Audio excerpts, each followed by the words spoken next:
नमस्कार छात्रों, आज हम कक्षा 9 संस्कृत की नई पुस्तक शारदा के दूसरे पाठ जिसका नाम है सुखस्य मूलम धर्मः धर्मस्य मूलम अर्थः का अभ्यास कार्य करेंगे।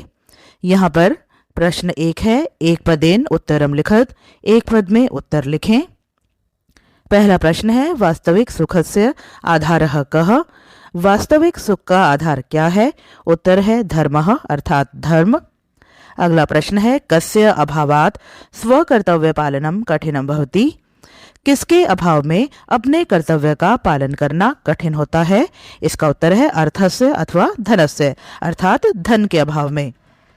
अगला प्रश्न है, स्वस्थः आर्थिक व्यवहारः कतिविधः भवति?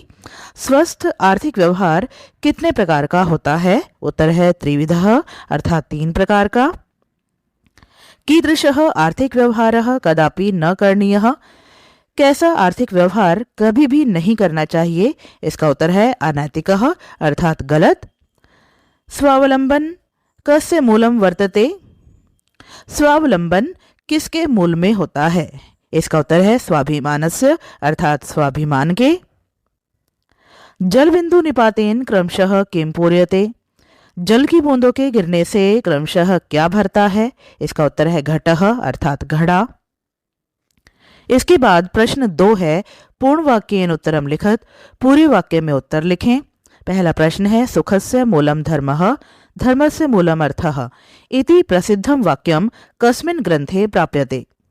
सुख का मूल धर्म है, धर्म का मूल धन है। यह प्रसिद्ध वाक्य किस ग्रंथ में प्राप्त होता है? इसका उत्तर है एतत् प्रसिद्धम वाक्यम कौटिल्यस्य अर्थशास्त्रे प्राप्यते। यह प्रसिद्ध वाक्य कौटिल्य के अर्थशास्त्र में प्राप्त होता है। सामान्य जीवने कासाम आवश्यकतानां पूर्त्यर्थम धनम आवश्यकम? सामान्य जीवन में किन आवश्यकताओं को पूरा करने के लिए धन की आवश्यकता है? उत्तर है सामान्य जीवने अन्नम वस्त्रम आवासः शिक्षा स्वास्थ्य सेवा च इत्यादीनां मूलभूतानां आवश्यकतानां पूर्त्यर्थम धनम आवश्यकम। सामान्य जीवन में खाना, कपड़े, घर, शिक्षा और स्वास्थ्य सेवा इत्यादि मूलभूत आवश्यकताओं को पूरा करने के लिए धन की आवश्यकता है। ब्राह्मे मुहूर्ते कयोः चिंतनम आवश्यकम? ब्रह्म मुहूर्त में किनका चिंतन करना आवश्यक है? उत्तर है ब्राह्मे मुहूर्ते धर्म अर्थयोः चिंतनम आवश्यकम। ब्रह्म मुहूर्त में धर्म और अर्थ अर्थात धर्म और धन का चिंतन करना आवश्यक है। जनः केन स्वावलंबी भवति? मनुष्य किसके द्वारा आत्मनिर्भर होता है? उत्तर है जनः संचयस्य अभ्यासेन स्वावलंबी भवति। मनुष्य बचत की आदत से आत्मनिर्भर होता है। लघु संचयः अपि कालांतरे केन रूपेण वर्धते? थोड़ी थोड़ी बचत भी समय आने पर किसका रूप धारण कर लेती है? उत्तर है लघु लघु संचयः अपि कालांतरे महत् संपत्ति रूपेण वर्धते। थोड़ी थोड़ी बचत भी समय आने पर बड़ी संपत्ति का रूप ले लेती है। इसके बाद प्रश्न 3 है, वाक्येन सह ग्रंथस्य सम्मेलनम कुरुत? वाक्य के साथ ग्रंथ का मेल कीजिए। यहाँ पर पहला वाक्य है, जल बिंदु निपातेन क्रमशः पूर्यते घटः। यह वाक्य है चाणक्य नीति में। इसके बाद है, ब्रह्मे मुहूर्ते चोत्थाय धर्मम अर्थम च चिंतयेत्। यह वाक्य है गरुड़ पुराण में, गरुड़ पुराणम। इसके बाद है, सर्वेषामेव शोचनाम अर्थ शोचम परम स्मृतम। यह वाक्य दिया गया है मनुस्मृति में। इसके बाद है, सुखस्य मूलम धर्मः धर्मस्य मूलम अर्थः। यह वाक्य है अर्थशास्त्र में। इसके बाद यहाँ पर इस प्रश्न के उत्तर भी दिए हुए हैं, आप स्क्रीन से यहाँ पर देख सकते हो। इसके बाद प्रश्न 5 है, रेखांकित पदम आधृत्य प्रश्न निर्माणम कुरुत। रेखांकित पद को आधार बनाकर प्रश्न का निर्माण कीजिए। यहाँ पर पहला वाक्य है, सुखस्य मूलम धर्मः। यहाँ पर सुखस्य रेखांकित पद है। इस पद के स्थान पर प्रश्नवाचक पद का प्रयोग करके हमें प्रश्न बनाना है।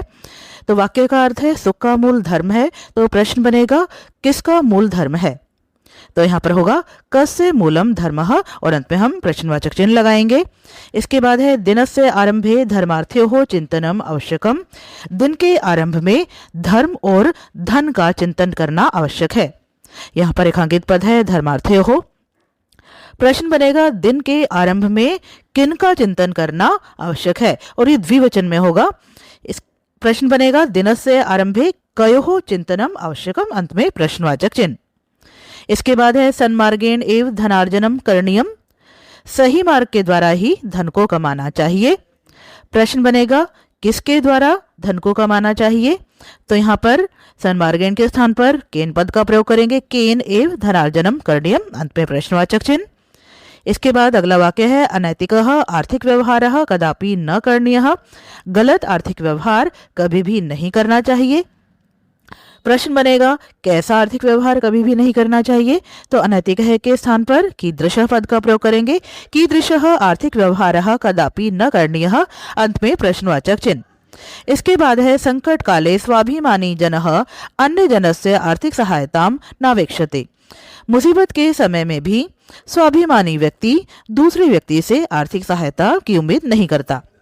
प्रश्न बनेगा मुसीबत के समय भी कौन दूसरे व्यक्ति से आर्थिक सहायता की उम्मीद नहीं करता, तो यहाँ पर स्वाभिमानी जनः के स्थान पर कह पद का प्रयोग करेंगे, संकट काले कह अन्य जनः से आर्थिक सहायता नापेक्षते, अंत में प्रश्नवाचक चिन्ह लगाएंगे। प्रश्न 5 है उचितई पदई रिक्त स्थानानि पूर्यत, उचित पदों के द्वारा रिक्त स्थानों को पूरा करें। यहाँ पर उदाहरण दिया है, यहाँ पर विद धातु है, इसके रूप हैं विद्यते, विद्येते, विद्यन्ते। यहाँ पर अंत में धातु के अंत में अते, एते और अंते का प्रयोग किया गया है। इसके बाद है लब, लब के रूप को पूरा करना है, तो यहाँ पर एक वचन में ये हो जाएगा लभते, द्विवचन में है लभेते, बहुवचन लभन्ते। इसके बाद है अपेक्ष, एक वचन है अपेक्षते, द्विवचन हो जाएगा अपेक्षेते और बहुवचन में है अपेक्षन्ते।